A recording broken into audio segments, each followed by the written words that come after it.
এই দেখছেন আমি ওই কথায় গেছি আমি ভুলে গেছি আগে কোন জায়গায় ছিলাম। নৌকার বাঁধন ছুটে না এরপরে নৌকার গিট্টু খুলতে হবে, দড়ি খুলতে হবে। 45 দিনের ভিতরে বিদেশ নিয়ে দিবেন, কিন্তু আমাদের করণীয় কি? ওকে, আপনাদের করণীয় হচ্ছে যেমন হচ্ছে যখন অফিসাররা ফোন দিবে অফিস থেকে আপনার হচ্ছে সিলেক্ট হইছেন বা আপনি সিলেক্ট হন নাই, যাদেরকে বলবে সিলেক্ট হইছেন তাদের কাজ হচ্ছে 48 ঘন্টার মধ্যে এসে মেডিকেল করা। এক নাম্বার গিট্টুর প্রথম টান কি কয় ঘন্টার মধ্যে? 48 ঘন্টার মধ্যে। ওকে, এরপর দড়ি ছাইরা দেওয়ার কাম হচ্ছে আপনি যখন মেডিকেল করবেন করার পর আপনার রিপোর্ট আসবে না? রিপোর্ট ফিট বা আনফিট হবে তো? যদি আনফিট হন তাহলে তো আপনি বিদেশ যেতে পারবেন না, আর যদি ফিট হন তাহলে আপনি যাইতে পারবেন, ঠিক কিনা? ওকে, আমরা মেডিকেল ফিটের আগে কোনো টাকা পয়সা কাস্টমার থেকে নেই না। আপনি যখন মেডিকেল ফিট হবেন তখন আমরা 50,000 টাকা জমা নিব। কত? 50,000। তাহলে এই 50,000 টাকা যখন জমা দিলেন তখন নৌকা রশি ছেড়ে দিলেন, মেডিকেল ফিট হইলেন, টাকাও জমা দিয়ে দিলেন। কত? এইবার নৌকা যে কোনো এক জায়গায় বাইসা যাইব কনফার্ম ইনশাআল্লাহ। কথা কি বুঝাইতে পারছি? এই দুইটা জায়গায় আপনারা লেট করেন বা গাফিলতি, ভাই যে জিনিসটা আপনার করা লাগবেই সেই জিনিসটা আমি দেরি করে লাভ কি? বরং দেরি করলে আমার লস। আপনি যদি 1 মাস আগে বিদেশ যেতে পারেন, ওই 1 মাসে যায় যদি 50,000 কামান, তাহলে 50,000 আপনার জীবনে বাড়লো না কমলো? যেই টাকা আপনি দিবেনই সেটা আবার 10 দিন পরে দিয়ে লাভ কি? কথা এখন শুনবো না, পরে। হ্যাঁ, তা হচ্ছে এই বিষয়টা বুঝতে পারছেন? তাহলে আমাদের যে অ্যাকাউন্টে লেনদেন করবেন অ্যাকাউন্টের নাম কি? অ্যাকাউন্টের নাম হচ্ছে ক্রিয়েটিভ ইন্টারন্যাশনাল। অ্যাকাউন্টের নাম কি? যদি এই ক্রিয়েটিভ ইন্টারন্যাশনালের বাইরে অন্য কোনো অ্যাকাউন্টে লেনদেন করেন আমরা তার দায়ভার নিব না। আর ক্রিয়েটিভ ইন্টারন্যাশনালে যদি করেন তাহলে আমরা দায়ভার নিব। আমরা বলতে ফর এক্সাম্পল আপনাদের বোঝাচ্ছি, কোম্পানি কিন্তু নিজে একটা সত্তা। যেমন গাড়ির ড্রাইভার চেঞ্জ হয়, চালানোর ধরন চেঞ্জ হয়, কিন্তু গাড়ি কি চেঞ্জ হয়? তো কোম্পানি হচ্ছে সেম। ধরেন আমি 2018 সাল থেকে প্রতিষ্ঠান দেখাশোনা করতেছি, তা আমার আগে আমার গার্ডিয়ান দেখাশোনা করছে, আমার পরেও আরেকজন করবে। প্রতিষ্ঠান তো সেমই আছে, নাম তো সেমই আছে, নাম তো চেঞ্জ হয়ে যায়নি, ড্রাইভার চেঞ্জ হয়েছে। কথা বুঝাইতে পারছি? তা আপনারা হচ্ছে লেনদেন করবেন অ্যাকাউন্টের নাম কি? আপনারা যখন মেডিকেল করবেন তখন এরকম একটা সেবা কার্ড দেয়া হবে। এই সেবা কার্ডের ভিতরে এখানে দেয়া আছে হেল্পলাইন নাম্বার, কখন আপনাদের কি কাজ করা লাগবে ওগুলো দেয়া আছে, এবং আমাদের ব্যাংক অ্যাকাউন্ট নাম্বার দেয়া আছে। আপনারা যখন ব্যাংকে টাকা জমা দিবেন তখন ব্যাংকে যখন কাউন্টারে জিজ্ঞাসা স্যার যে অ্যাকাউন্টে টাকা যাইতেছে ওই অ্যাকাউন্টের নামটা কি, তখন ব্যাংকের কর্মকর্তা আপনারা বলে দিবে না অ্যাকাউন্টের নাম এটা। যদি শোনেন নাম ক্রিয়েটিভ ইন্টারন্যাশনাল তাহলে কি কথা সঠিক। আর যদি যারা ক্যাশে দিবেন কাউন্টারে অফিসের ভিতরে আইসা ক্যাশে টাকা জমা দিয়ে মানি রিসিপ্ট দিয়ে যাবেন। অফিসের নিচে অফিসারের লগে দেখা হয়েছে আর হের কাছে টাকা দিয়ে যাবেন কেন? অফিসের ভিতরে এসে টাকা জমা দিয়ে মানি রিসিপ্ট দিয়ে যাবেন। আসলে আপনাদের ভয় দেখাচ্ছি না, আমি চাচ্ছি আপনারা সচেতন হন। ঠিক। আবার হচ্ছে ধরেন এখানে আসছেন, যারা আসছেন একজন আরেকজনের নাম্বার নেবেন, মিয়া বন্ধু সোনা বন্ধু হবে। এখন ধরেন আমাদের কখন টাকা দেওয়া লাগে আপনারা জানলেন না। এখন ধরেন এক ইন্টারভিউতে টিকছে আর এক ইন্টারভিউতে টিকে নাই, ঠিক আছে? এখন যাই টিকে নাই সে তাই সে পাসপোর্ট নিয়ে গেল, কিন্তু দুজন তো বন্ধু হয়েছে, নাম্বার তো রাখছে। আরে ভালো মানুষের এখানে তো সবাই ভালো মানুষ, কিছু আছে না অতিরিক্ত ভালো মানুষ। এখন আমার এই বন্ধু নাম্বার নিছে যে কি তোমার কি অবস্থা, টিকছ? হ্যাঁ টিকছি। হ্যাঁ তো টিকে নাই, তুমি? আমিও টিকছি। কি অবস্থা, মেডিকেল করছো? হ্যাঁ মেডিকেল তো করছি। টাকা দিছ? না টাকা জোগাইতেছি, 2-1 দিনের ভিত্তি দিব। তো সোনা বন্ধু কিন্তু মিয়া বন্ধু খবরটা লয়ে লইছে, আর মিয়া বন্ধু আবার পরের দিন ফোন দিছে আরেকটা নাম্বার দেয়া, আমি অফিস থেকে বলছি আপনি তো মেডিকেলে ফিট হইছেন, হ্যাঁ স্যারে একটা অ্যাকাউন্ট নাম্বার দিছে এটার মধ্যে টাকা দিয়ে দিতে বলছে, আমাদের ওই ক্রিয়েটিভ ইন্টারন্যাশনাল অ্যাকাউন্টের লিমিট নাই। রাইট। চিন্তা করছে যে আমি মেডিকেলে টিকছি, এটা হ্যাঁ অফিস ছাড়া তো কেউ জানে না। আর ক্রিয়েটিভ ইন্টারন্যাশনাল অ্যাকাউন্ট নাম্বার এটা তো অফিস ছাড়া আর কেউ কইব না। তা তো ঠিকই আছে। ইমুতে নাম্বার ভাড়ায় দিছে আকাশ ইন্টারন্যাশনাল, মানে টাকা দিয়ে দিছে আকাশ ইন্টারন্যাশনাল। তাহলে হেডিয়া কি আমি পাইছি? এরকম ঘটনা ভাই ঘটছে, অ্যাভেলেবল ঘটতেছে না আমার অফিসেই হয়েছে এই ঘটনা। ঠিক আছে, পরবর্তীতে উদ্ঘাটন করছি, তাই এখন বলে দিচ্ছি যেন আপনাদের ভয় দেখানোর জন্য না। একজন একজনের নাম্বার ঠিকই নিবেন, কিন্তু ফাইনান্সিয়াল বিষয়ে কেউ কারো তথ্য দিবেন না। রাইট কথা কি বুঝতে পারছেন? জি কদ্দুর হয়েছে, কি কাজ হয়েছে, যদি টিকা থাকেন তাহলে কবেন ঠিকই নাই, আর টিকলে কবেন টিকছি, দিয়া থাকলে কবেন দেই নাই, না দিয়া থাকলে কবেন দিয়া লাইছে। অন্য সব তথ্য দেন, টিয়া পয়সার বিষয়ে তথ্য দিয়েন না। রাইট বিষয় ক্লিয়ার? ক্লিয়ার ঝামেলাটা এখানে, এটাই মধু, এটার ভিত্তি সব ঝামেলা। তো এই বিষয়টা অলরেডি ঘটছে, তাই আপনাদেরকে সচেতন করলাম। আমাদের অ্যাকাউন্ট নাম্বার কি? Creative international. এর বাইরে আমার অফিস থেকেও যদি কেউ বলে টাকা অ্যাকাউন্টে দেওয়া যাবে দেয়া যাবে না, আমার অফিস থেকে বলবে না, আপনাদের জাস্ট বুঝার জন্য বললাম, ঠিক আছে? জি জি ওকে। এরপরে সেকেন্ড পেমেন্ট হতো যখন আপনার এন্ট্রি পাস পারমিশন আসবে। যেমন আগে আমাদের কাছে ভিসা আসতো, কিন্তু এখন তো আমাদের কাছে ভিসা আসে না। এখন ভিসা আসে এমবাসিতে, আপনাদের এমবাসিতে যে ফিঙ্গার করতে হয়। যখন আপনি এমবাসিতে যে ফিঙ্গার করবেন তখন এরকম এন্ট্রি পাস পারমিশন আসবে। এই যে এটাকে বলে এন্ট্রি পাস পারমিশন, এটার নাম কি? কিন্তু আপনারা এটারে ভিসা করুন, হ্যাঁ জি স্যার। আমরাও ভিসা করি, না করলে তো টেয়া দেন না, জি ভিসা আইছে দেন টেয়া দেন। কিন্তু যদি কেউ এন্ট্রি পাস পারমিশন আইছে তখন আপনি কবেন আমার ভিসা কবে বুঝাইলেন, আর এটা বুঝাইতে আবার 3 দিন লাগবে, যে ভাই এটা ভিসা হয় না এটাই। তাহলে আপনি এটা ভিসা কইলে বুঝেন, আমরাও ভিসাই কই, কিন্তু অরিজিনালি আসলে এটার নাম কি? ইন্টিমেস পারমিশন নামটা মনে রাখেন, তাহলে দেখবেন কাজে লাগবে। মানুষ বুঝবে যে কোথাও বিদেশ থেকে যাইতে গেলে তখন বুঝবে এই তো ডাইরেক্ট অরিজিনাল নামটা কই গেছে, তার মানে অনেক কিছু জানে। ঠিক আছে, এটার নাম কি? এটাকে বলে এন্ট্রি পাস পারমিশন। এন্ট্রি মানে ঢোকা, পাস মানে বেরোয়া, পারমিশন মানে অনুমোদন পত্র। এক দেশের নাগরিক আরেক দেশে ঢুকতে হলে একটা অনুমতির প্রয়োজন হয়। আগে যখন পাসপোর্টে ভিসা লাগতো, ওই ভিসার মধ্যে এন্ট্রি পাস থাকতো, কিন্তু এখন যেহেতু পাসপোর্টে ভিসা দেয় না আপনাদের সেফটি এন্ড সিকিউরিটির জন্য, তো সেই ক্ষেত্রে এখন আসে শুধু এন্ট্রি পাস পারমিশন। ঠিক আছে, এটা আসার পরে হচ্ছে আমাদের কাছে আপনাদের জমা দিতে হবে 1 লাখ টাকা। বাকি টাকা ফ্লাইটের সময় দিয়ে আপনারা ফ্লাইট করে চলে যাবেন। এখন বিষয় হচ্ছে আপনি ধরেন সৌদি আরবে গেলেন, যাওয়ার পরে ধরেন হচ্ছে কাজ পাইলেন না, যাওয়ার পরে আকামা পাইলেন না, কাজ করলেন বেতন পাইলেন না, তো সেই ক্ষেত্রে কোথায় কার কাছে যাবেন? না, তো বিষয় হচ্ছে আগেই তো হাইকোর্ট যাওয়ার দরকার নেই। আপনি হচ্ছে প্রথম জ্বর আনলে প্রথম একদিন তো ওষুধ খায় না মানুষ, এরপরে কি খায়? নাফা খায়। নাফার পরে ভালো না হইলে তখন অ্যান্টিবায়োটিক খায়, অ্যান্টিবায়োটিকেও ভালো না হইলে তখন সে রক্ত পরীক্ষা করে, নাকি যে ডেঙ্গু ফেঙ্গু হয়েছে নাকি। নাকি আপনি জ্বর আইলে প্রথমে কি যা রক্ত টেস্ট করেন? তো এখন বিষয় হচ্ছে যে আমরা লোকজন বিদেশে পাঠাই, আমাদের সিস্টেম হচ্ছে আমরা কখনো বলি না যে আপনি বিদেশ গেলে সমস্যা হবে না, বরং আমরা সব সময় বলি আপনি বিদেশ যাচ্ছেন বা আপনার সমস্যা হতে পারে। কারণ এটা যারা বিদেশে লোক পাঠায়, কেউ যদি বলে আমরা বিদেশে লোক পাঠাই আমাদের কোনো সমস্যা হয় না, তাহলে এটা হবে 100% মিথ্যা কথা। 100 জন লোক বিদেশ গেলে ধরে রাখতে হবে এর ভিতরে 10 জন লোকের সমস্যা হবে। যারা পুরান বিদেশি আছেন কে কে? অনেকে তো বলবে হাত নামান। আমার কথা কি সঠিক না ভুল? সঠিক। কারণ কি জানেন, এটা আমরা বিজনেস ম্যান পাওয়ার বিজনেস করতেছি, দেখেন আমাদের হাতেই কিন্তু আসলে সব না। ধরেন কোম্পানি আমারে ভিসা দিল, কোম্পানি বলল আমি এই বেতন দিব, এই কাজ দিব। এখন সেও তো একটা মানুষ, কারণ আমারে হ্যাঁ যেটা কইছে আমি তো আপনারা হেডা কইছি, এন্ড হ্যাঁ এর কথা ঘুরাইতে পারে না যেহেতু মানুষ, এই কোরআনে আয়াত। তো হ্যাঁ যদি কথা ঘুরায় তাহলে কি আমি সিটার হয়ে গেলাম না? আপনি সমস্যায় বললেন না? এরকম সমস্যা কি হইতে পারে না? হইতে পারে। যেমন 2022 সালে একটা ঘটনা, একটা ফ্যাক্টরি, আপনারা কি বিরক্ত হচ্ছেন? একটা ফ্যাক্টরিতে 36 জন লোক দিছি, 3 মাস কাজ করছে ভালো, 3 মাস পরে মালিক মরে গেছে। আর ছেলেরা মালিক হয়েছে, 2 ভাই 1 বোন ছিল। বড় ভাই কয় ফ্যাক্টরি আমার, ছোট ভাই কয় ফ্যাক্টরি আমার। কোর্টে মামলা দিছে, বোন কয় আমারও হক আছে। আর কোর্ট কইছে রায় হওয়া পর্যন্ত ফ্যাক্টরি এবং অ্যাকাউন্ট ফ্রিজ, অ্যাকাউন্ট বন্ধ। তো এখন হঠাৎ করে দেখি সব ওই যারা 3 মাস ভালো ছিল এরা কিন্তু তো ভালো ছিল, এরা এদের আত্মীয় স্বজনেরও পাসপোর্ট দিছে আবার অফিসে, কাজ চলতেছে, হেডেরও ফ্লাইট হইব, এরকম অবস্থা।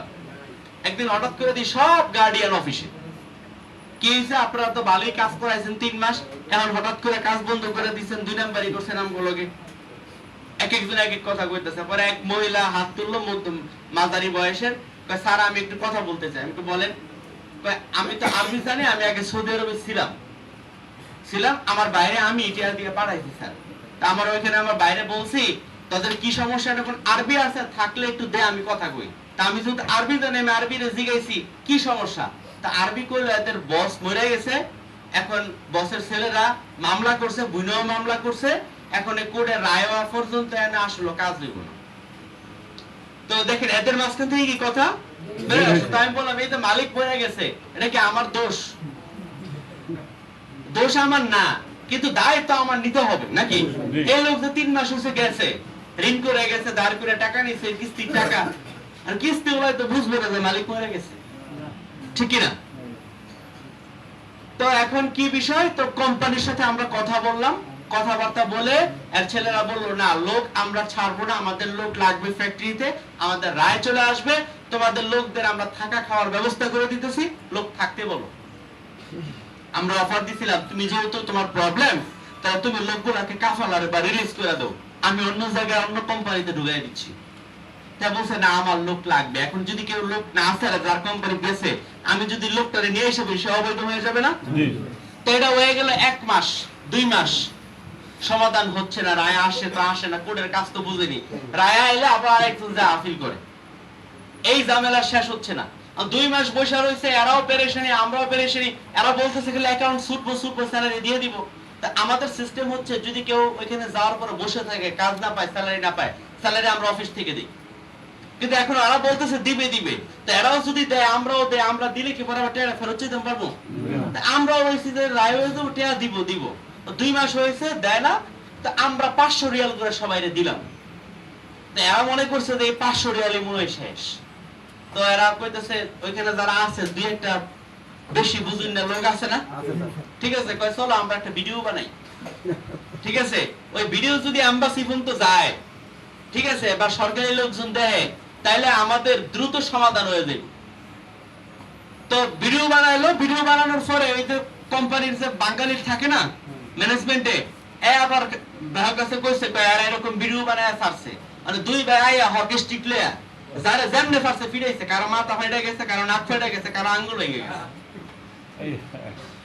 এখন দেখেন আমার কি জ্বালা হইলো, এক তো বেতন পায় না, 2 মাস ধরে বয়ে রয়েছে, আবার কারো নাক ভেঙে গেছে, কারো হাত ভেঙে গেছে, কারো আঙ্গুল ভেঙে গেছে, মানে এটা কি আমি করছি?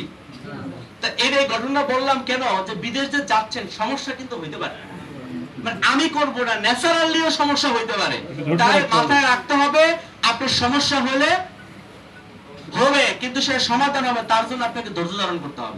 কি ধৈর্য ধারণ? দেখেন এই যে মারামারির পরে আবার গার্ডিয়ানরা আসছে, বিদিক ইচ্ছা এই সে ঝামেলা, বুঝাইলাম, বুঝানোর পরে ঠিকই যখন এদের সমস্যার সমাধান হইতে 4 মাস সময় লাগছে, সবার স্যালারিও পাইছে, সবাই কাজে জয়েন করছে, এখন পর্যন্ত তারা ভালো আছে। 36 জনের ভিতরে 2 জন লোক খালি দেশে চলে আসছে, মানে 2 মাস পরে 3.5 মাসের কালে 2 জন লোক চলে আসছে। তো এরা জিজ্ঞাসা তুমি কয় টাকা বেতন পাইছো? বেতন এত পাইছো, বেতন কত দিয়ে গেছে, এত দিয়ে গেছে, বাকি টাকাটা আমরা তারা দিয়ে দিচ্ছি 2 জনরে, আর বাকি 34 জন এখনো আছে। কিন্তু বিষয় হয়েছে দেখেন তাদের সমাধান কিন্তু হয়ে গেছে, কিন্তু মাঝখানে যে ঝামেলাটা করলো এই জন্য মাইকটা খাইলো, এটাকে আমি মারছি, কিন্তু আপনি তো শরীরে ব্যথা পেলেন। আবার আমার কি ব্যথা দেখেন, 2022 সালে যে ভিডিও বানাইছে, ওই ভিডিও দেখি 2025 সালে হঠাৎ করে ফেসবুকে দিয়ে এই ভিডিও, কিন্তু ভিডিওর কথা কিছু মিলে না। আমি মনে করেন যে আমার সিওরে জিজ্ঞাসা, আচ্ছা এই ভিডিও তো ঠিক আছে, তো 2022 এর ভিডিও বানাইলে কইতে স্যার আছে না কারো চুলকায় ভিউ যাওয়ার লেগা, ভিউ ব্যবসার লেগা মনে হয় ছাড়ছে, কিন্তু আমি ছাড়ছে ভালো কথা, কিন্তু যা কথা ছিল এখন তো মনে হইতেছে এখানে কথা সেলস নাকি আমি ভুলে গেছি, দেন দি কই না স্যার এটা তো ভিডিওর ভিতরে ভয়েস সরানো যায়, ধরেন আপনি কথা কইতেছেন, আমি আরেকটা কথা কম, হেডা লাগাই দেন যে বাপেরটা ফালাই দিয়া, ঠিক আছে, তো লাগাই দেন যাবো। আমি তো তাহলে অরিজিনাল কথাটা কি ছিল, স্যার তো অনেক আগের খুঁজে বের করতে হবে, খুঁজে 2 দিন পরে খুঁজে বের করছে অরিজিনালটা, ওই পোস্টও আমাদের কাছে আছে। এখন বিষয় হইছে অরিজিনালের যা কথা ছিল 25 সালে যে ভিডিও আইছে হেডার ভিতরে কথা সব চেঞ্জ, পুরোই পরিবর্তন। এখন যদি ধরেন এই ভিডিওটা ধরেন আপনি দেখলেন, তো দেখার পর আপনার মনে হবে না কোম্পানির বেতন দেয় না, কাজ দেয় না, ক্রিয়েটিভিটি বলে ঝামেলা, তাহলে কি আপনারও ক্ষতি হইলো, আমারও কিন্তু ক্ষতি হইলো। কিন্তু যাই হোক, তো বিষয় হচ্ছে এই জন্য বললাম বিদেশ যাচ্ছে ধরে নিবেন মাথায় সমস্যা হইতে পারে, সমস্যা হইলে আমাদের জানাবেন, আমরা সমাধান করব। আমরা কি সমাধান দিব? যারা হচ্ছে সৌদি আরবে যাবেন, যাওয়ার সময় হচ্ছে আমরা একটা হচ্ছে আপনাদের ফ্লাইট নাম্বার দিব। সৌদি আরবে জেদ্দা, রিয়াদ, দাম্মাম 3 জায়গায় আমাদের অফিস আছে, জেদ্দা, রিয়াদ, দাম্মাম। ধরেন আপনি যেখানে আছেন, যদি সেটা জেদ্দার কাছাকাছি হয়, এরকম একটা হেল্পলাইন নাম্বার দিব, 3টা নাম্বার থাকবে। সৌদি আরবে আমাদের এই 3 জায়গায় আমাদের হচ্ছে 3টা অফিসে 41 জন কর্মকর্তা আছে, আমাদের 11টা গাড়ি আছে বর্তমানে। এদের কাজই হচ্ছে যাদের আমাদের প্যাসেঞ্জারের যদি কোনো প্রবলেম হয়, যদি ফোন দেয়, ওটা ওভার দ্য ফোনে সলিউশন করা। 24 ঘন্টার ভিতর সলিউশন না করতে পারলে 72 ঘন্টার ভিতর আমার অফিসার আপনার সামনে হাজির হবে। তাহলে যদি কোনো প্রবলেম হয় আগে কি করতে হবে? আগে এমবাসির দৌড় দিয়ে লাভ নাই, ফোন দিতে হবে কোথায়? এই হেল্পলাইনে ফোন দিবেন। ফোন দেওয়ার পর সমাধান না হলে এরপরে আমাদের বাংলাদেশের যে হেল্পলাইন দিচ্ছি, এটাতে না পারলে এই হেল্পলাইনে জানাবেন। এই হেল্পলাইনেও যদি আপনি না জানাইতে পারেন, তাহলে একজন গার্ডিয়ান না, তখন এমবাসি না, কারো আরেকটা এমবাসি দিতে পারে, ঠিক আছে? ওই হচ্ছে এরপরে একজন গার্ডিয়ান অফিসে পাঠাইবেন। যদি ঢাকার ভিতর থেকে আপনার গার্ডিয়ান আমার অফিসে আসে, সে 500 টাকা গাড়ি ভাড়া পাবে, আর ঢাকার বাইরে থেকে আসলে 1000 টাকা গাড়ি ভাড়া পাবে। কারণ আমরা চাই তুমি দূরে বসে বসে আমার গাইলেও না, তুমি আসো, তুমি জানাও আমারে, আমি তোমার সমাধান করবো। আর তুমি যেন স্বতঃস্ফূর্তভাবে আমারে জানাও, এই জন্য আমি গাড়ি ভাড়া দিচ্ছি। যেন আইলো ঢাকার বাইরে থেকে আওয়ার পর 1000 টাকা গাড়ি ভাড়া পায়, অন্তত একটা সান্ত্বনা পাইবো যে আইসে কষ্টটার গায়ে বাঁচবো না, ঠিক কিনা? এই জন্য হচ্ছে এটা আমরা দিচ্ছি। আর হচ্ছে আমরা আপনাদের আমাদের কাছ থেকে কি সুবিধা পাবেন? সুবিধা হচ্ছে ধরেন যারা ইনডোর ওয়ার্কার হিসেবে আমাদের থেকে যাচ্ছে, মানে 4 দেয়ালের ভিতরে যাদের কাজ, হোটেল, মার্কেট, হসপিটাল, রেস্টুরেন্ট, তাদেরকে আমরা কাজ দিচ্ছি 3 থেকে 5 দিনের ভিতরে সর্বোচ্চ। আর যারা বাইক রাইডার, রেগুলার ড্রাইভার, এদের হচ্ছে কাজ হবে 7 থেকে 15 দিন। কয়দিন? এখন কেন বলেন তো 7 থেকে 15 দিন? কারণ আপনি যাওয়ার পর ড্রাইভিং লাইসেন্স হবে, আপনার নামে নাম্বার প্লেট হবে, আপনার নামে গাড়ির অনুমোদন হবে, আপনি কিভাবে পার্সেল নেবেন সেটা ট্রেনিং করানো হবে, কিভাবে মেশিনে পেমেন্ট নেবেন ট্রেনিং করানো হবে। এই ট্রেনিং এ পাস করলে আপনার গাড়ি দেওয়া হবে। 15 দিনের ভিতরে আপনাকে ট্রেনিং করাবে। যদি আপনি পাস না করেন, 15 দিন পরে কিন্তু আপনি খাওয়া বন্ধ করে দিব কোম্পানি। কারণ কি, খাওয়া বন্ধ করে দিলে তখন বাঙালির হুঁশ হয়, নিজের টিয়া কিনে খায়, তখন বুঝে যে না, আমার তাহলে ভালোভাবে প্র্যাকটিস করানো লাগে, ঠিক আছে? যখন ফ্রি খায় আর থাকে, তখন গুরুত্ব দিয়ে ক্লাস করে না, তখন গুরুত্ব দিয়ে শিখে না। তো 15 দিনের ভিতরে আপনি যদি ইন্টারভিউতে টিকেন, আমরা যদি কাজ আপনারা না দিতে পারি, এরপরে যদি আপনি বসে থাকেন, তাহলে আপনার স্যালারি হয়তো আমরা কোম্পানি থেকে নিয়ে দিব, আর না আমাদের পকেট থেকে দিব। ইন্টারভিউর ক্ষেত্রে 7 দিনের পরে যদি একটা লোক বসে থাকে, তাহলে তার স্যালারি আমরা কোম্পানি থেকে নিয়ে দিব, আর না আমাদের পকেট থেকে দিব। তো বিষয়টা এখানে, এই বিষয়টা ক্লিয়ার। এরপরে হচ্ছে ধরেন আপনি গেলেন আকামার জন্য, আপনার কোনো প্রবলেম হলো, আকামার জন্য যদি আপনার কোনো প্রবলেম হয়, সেই ক্ষেত্রে আপনাকে যদি পুলিশ ধরে দেশে পাঠিয়ে দেয়, তাহলে তার দায়ভার আমরা নিব, আপনার ক্ষতিপূরণ আমরা দিব। আপনি সৌদি আরব গেছেন, যাওয়ার পর কাজ করছেন, বেতন পান নাই, যদি এই রিলেটেড কোনো প্রবলেম হয়, তাহলে বেতন কোম্পানি থেকে নিয়ে দিব, আর না বেতন আমাদের পকেট থেকে দিব। এই যে কথাটা বললাম 3টা বিষয়, এই 3টা বিষয়ের বাইরে আর বিদেশে কোনো কিছু দরকার আছে?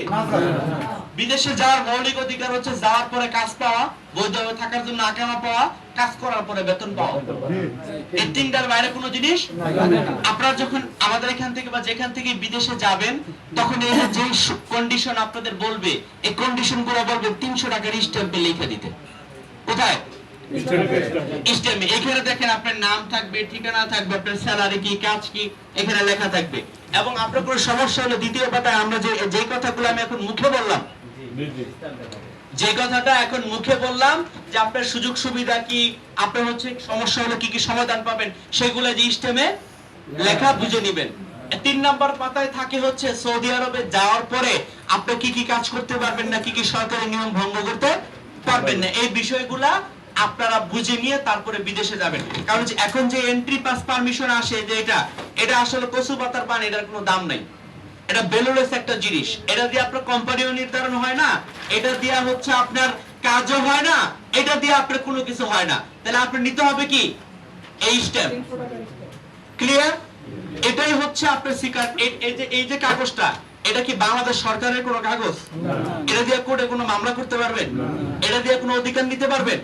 তা দরকার কি এটা নাকি এটা? স্ট্যাম্প দিয়ে পারবেন না? কিন্তু বিষয় হচ্ছে আসলে আমাদেরকে তো এইভাবে বিষয়গুলো বোঝানো হয় না, আপনারাও বুঝেন না, দৌড়ান খেলে এটা হবে না, ফরজ তো নফলের ভিতরে দৌড়ান। তাহলে আমি কোম্পানির বিষয়ে বললাম, আমাদের এখানে লেনদেনের বিষয়টা বললাম। আপনারা যাওয়ার পর যদি কোনো সমস্যা হয় সে সমাধান কিভাবে হবে সেটাও বললাম, রাইট? আমার মনে হয় এর বাহিরে আপনাদের আর অতিরিক্ত জানার কিছু প্রয়োজন নাই, কারণ আসলে এত কথা বলি না নরমালি। আজকে যা আসছে কথায় কথায় উঠতে দেয়, ভিতরে যা আছে সবই আজকে বলে দিলাম। শুধু খালি একটা পয়েন্ট বাকি আছে, ঠিক আছে? আমাদের 2:30টা ইন্টারভিউ শুরু, সরি 1:30টা ইন্টারভিউ শুরু হবে, ঠিক আছে? এই জন্য আমি কথা বাড়াচ্ছি না। তাও একটা ছোট একটা পয়েন্ট, যেহেতু এই এন্ট্রি পাস পারমিশনটা দেখাইছি, এটা নিয়ে মার্কেটে অনেক দুর্নীতি, গুজব, ঝামেলা চলতেছে, ঠিক আছে? 1 মিনিট এই বিষয়টা শেষ করে দিই। আগে পাসপোর্টে ভিসা দিত, ভিসা দেওয়ার কারণে হচ্ছে যখন একটা লোক কোম্পানিতে যায় বা যায়, আমি বুঝতেছি আপনারা অনেকক্ষণ বসে থেকে কোমর ব্যথা হয়ে গেছে, মনে হচ্ছে দাঁড়াইতে পারলে একটু মজা লাগবে নাকি, বা একটু দাঁড়াইতে পারলে মজা লাগবে, বা একটু কোমরটা সোজা করে আবার বসলে মজা লাগবে, তাহলে একটু দাঁড়ান সবাই। বলছে রে বাইরে দাঁড়াইছে, হ্যাঁ